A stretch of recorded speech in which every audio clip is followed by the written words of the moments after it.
Hey guys, just going for an evening walk, and I thought I would let you guys tag along. I kind of want to have a little bit of a rant. So, I don't know.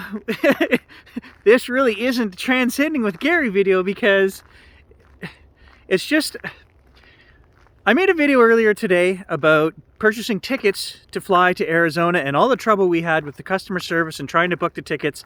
And when I finished that video, I had still not resolved the issue. So go back and watch that video to see what I'm going to talk about, rant about now, because I did some investigating and I figured out what's happening on the Canadian site that I was using and to book these tickets. What they're actually doing is presenting a price, even though we're in Canada and I have it selected for Canadian dollars, it comes up as $1,600 for the tickets, but that's not the Canadian price. So you go through the whole process to purchase it, and then they tack on $300 Canadian to the price, so it becomes $1,900 plus tax. And that's only when you are finished going through the whole process, putting in your information and setting it up and clicking finalize.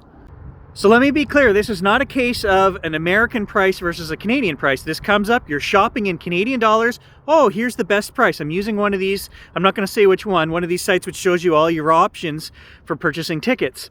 Okay, now why I know this is the case is because I had my father-in-law take his American credit card and go to purchase these on the site with Canadian dollars. But the address on that card he was using was from the States, okay? He's the one I'm going to see in Arizona. He had no problem purchasing tickets at that $1,600 Canadian, okay? I couldn't do it with my credit card. So to me, it's just a corporate greed right there, okay? We're really not selling this to Canadians at this price. We're going to advertise it, but they can't buy the tickets for that price. We're not going to tell them that till they go through the whole process to put their information in, and then they click buy and it says, oh, the price has changed. You know, it's ridiculous. Now, the other thing with that we discovered is I went to my laptop, which I had not done any searching for tickets on.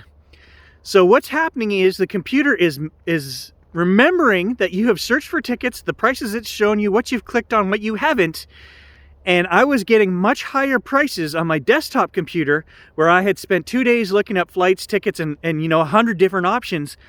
When I got on my laptop, which didn't have any of this information in it, and started a new search, I got complete different listings for tickets. So this all stems back to, basically them spying on us.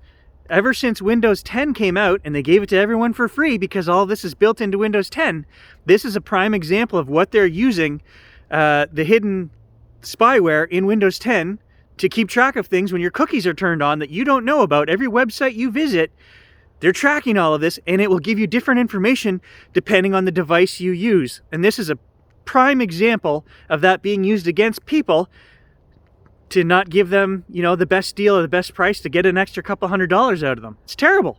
It's corporate greed. Let's touch on customer service for a minute. When we called, and I was on hold for over an hour for United Airlines this morning, finally got through to someone. She could not cancel my flights that I had just purchased. At the time it was 5 minutes within me purchasing it that showed this price drop. She couldn't do that without charging me $50 a ticket, 4 tickets, $200. Like, again. And then when they go through the whole process to cancel this, she then tells us that she has canceled my tickets, but she can't give me the refund. So we've been removed from the system. We're no longer on that plane, but we don't have our money back. We then have to contact a third party. Canada, was it Canadian Airlines, which had no bearing on when I bought these tickets. I didn't purchase them from Air Canada. I didn't go to Air Canada site, nothing. I purchased it through United. And then to get my refund, she was telling me I had to go now call this other airline and request my money back, even though I wasn't technically on that flight any longer. Again, just pure stupidity. I want to hear your horror stories, guys. What company are you dealing with that, the customer service is just so subpar that you need to let it out? Let it out below in a comment because I want to see. Just ran into my neighbor on the walk there, so spent 20 minutes chatting with him. He's got a bull tag for moose season, so He actually is going to come hunting with me on Saturday, and we're going to go back to where we saw the bull, as a side note, and try to get that bull. My dad, Win, and I will go in, the three of us, and can't hurt to try again, right? It's always nice to have a tag, so we're going to do that. I'll give you guys another example of dealing with a friggin' company that makes me want to pull my hair out, and it's Cogeco, the local cable company here in town. When I signed up with them, they gave us the movie channels free for 3 months or something like that. And I said I don't want those, but you had to take them, right? And of course, after the 3 months is up, they start charging your credit card 30 bucks a month or whatever it is for the 3 movie channels or whatever it was, unless you call them and opt out. So I called them, of course, opted out, and they continued to charge me month after month. Well, after the first month I called them, okay, we'll give you a credit, sir. Second month, okay, we'll give you a credit, sir. Never got a credit, had to keep calling back every month.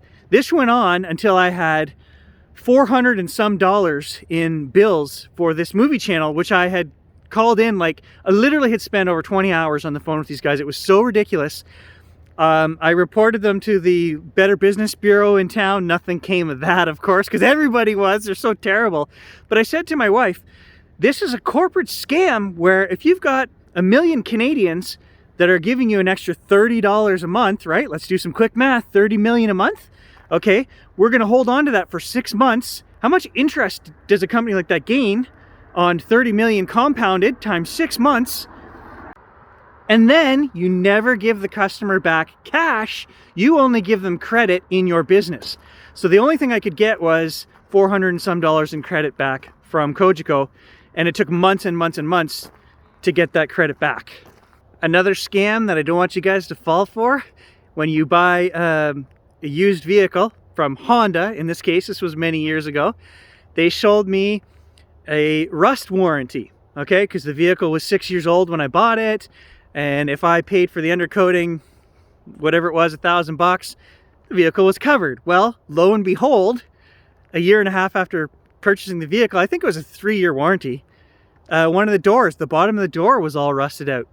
And I went into thinking, oh, they're going to fix this, right? And their reply to me was no, that was from internal rust, not surface rust, or vice versa, whichever one didn't make them pay the bill anyway. And I got absolutely nothing from having that warranty. I had to take the CRV, I had to take it in and get the door repaired at my cost. So this, they sell you this whole, well, if any rust ever appears on there, unless it's internal rust, right? What the f is internal rust versus surface rust? I live in Northern Ontario. They salt the roads here. Come on, right? Just ridiculous stuff. So the resolution for these plane tickets was, after spending about 4 hours of time on the phone, to repurchase them at the Canadian price of $1,900, which is what the refund I got was. So didn't get any further ahead there. And now I still need to call WestJet and deal with the original tickets, which they canceled my flight. I have a theory on that. I could be wrong, guys, but you tell me if I'm right or wrong below. This is my theory of what happens. We bought the tickets a month ago, so early September, and I think what's happening now is that as COVID changes and prices are going up and up and up, what they're doing, it wouldn't take very much work to do this. And why I think this is because if I were in charge of a multi-billion-dollar company, I would have some little peon do this for me. Take the registry of that plane, the 300 people that are booked on there, cancel this flight. You're going to reroute them onto other planes, which are multi-stop. There's no direct flight anymore. We're canceling that flight. Within the next 3 weeks, you're going to see a new flight pop up, which will be direct, and the price is going to be 3 times what we originally paid, because we got a really good deal. It was like $300 and some a ticket, direct from Northern Ontario to Phoenix. Okay, and so what they're doing now, they're just going to disperse those 300 that already bought their tickets. We're going to get spread onto, you go to Calgary for a day, then the next day you fly out, and then you go to Phoenix, right? This is what they're doing. it wouldn't cost those people to accept that change. It wouldn't cost us anything. But the company then can resell a new plane with the same flight path, Northern Ontario to Phoenix, for $900 a ticket, right? I think that's what you're going to see happen. And I'm going to keep watching, because if I see that flight pop back up there, oh, WestJet, you're going to hear from me. You know what? There isn't even any point in hearing from me. I say that, but there is 0 point. Nobody is held accountable in today's society for nonsense, for BS, for greed. Screwing the little guy. Nobody is held accountable. So in a way, this kind of is a transcending video with Gary, because these are all the little things, the corporate greed. Well, just the whole dream of screw thy neighbor over is what makes me an unhappy person. I take this stuff personally. I take it upon myself. And I'm always looking for ways to, you know, to fight the injustice. And I do that through the environmental videos that we talk about. That stuff, that really angers me. You know, when you take corporate greed to the next step and you start destroying Mother Earth and nature, to do that, we are walking into a very dark section of trail here now. So you may lose me. But that is the stuff that burns my soul, that makes me so angry. When corporate greed reaches that level of destroy Mother Earth, that is the one that bothers me the most. So in the vein of spirituality and growing and transcending, Gary has to let all of that go. I have to realize that I can only do what I can do. I can still be the best person I can and spread the word, you know, through my channel. And all of you guys know that. The people that are watching my channel, they're already good people. This is why you guys enjoy the channel, because what I say hits home with you. You agree, right? If you are a multi-billion-dollar corporate mogul who's destroying the earth for oil shale sands out west, you're not watching my channel. You don't give a rat's ass, right? You just like destroy the planet. I don't care. I got $8 billion in the bank this year. So those aren't the people that Gary can affect. And I have to rein in my expectation on what I can do. All I can do is manage myself, be the best person I can be. And I hope all of you guys do that. Raise your kids right, you know? Don't let your children aspire to be oil barons, okay? This is 2021. Did I also mention that the Cogeco Cable Company, you sign a contract with them for set amount each month. And since I signed with them last year, my cable bill has gone up $7 a month. You get a notice through your email saying, hey, prices have skyrocketed. We have to charge more for maintenance. So this month your bill goes up $3. And then in 3 months, your bill goes up $3. So the $120 that you signed for the year soon becomes $140 by the time your year is over. And then if you are a returning customer, you don't get any deals. You get the automatic, well, we gave you a deal last year, so the same package this year is going to cost you $170. Right? You guys have seen this. If you're with Bell, Bell does the same thing, right? Sign with us for a mediocre price for a year or 2-year contract, and then we'll get you next time. So what you have to do there is you cancel everything in your name, put everything in your wife's name. Works really well if your wife has a different last name. Mine doesn't. But so we ran into that snag. They wouldn't change it into my wife's name, so we had to switch companies. Just keep switching between Bell for 2 years and then Cogeco for 2 years. Bell for 2, and you just keep going back and forth. That'll work too. My point is, we shouldn't have to do any of that, right? But we are just a number. We are just a paycheck to these big companies, right? Times however many millions of subscribers they have for their service. And like I said, how much interest can they earn on our dollar and give us credit back? So I'm giving you guys credit for sticking with me this long. If you're still out there, it's dark. I better start watching where I'm going. I'll catch you guys in the next video. Thanks for watching.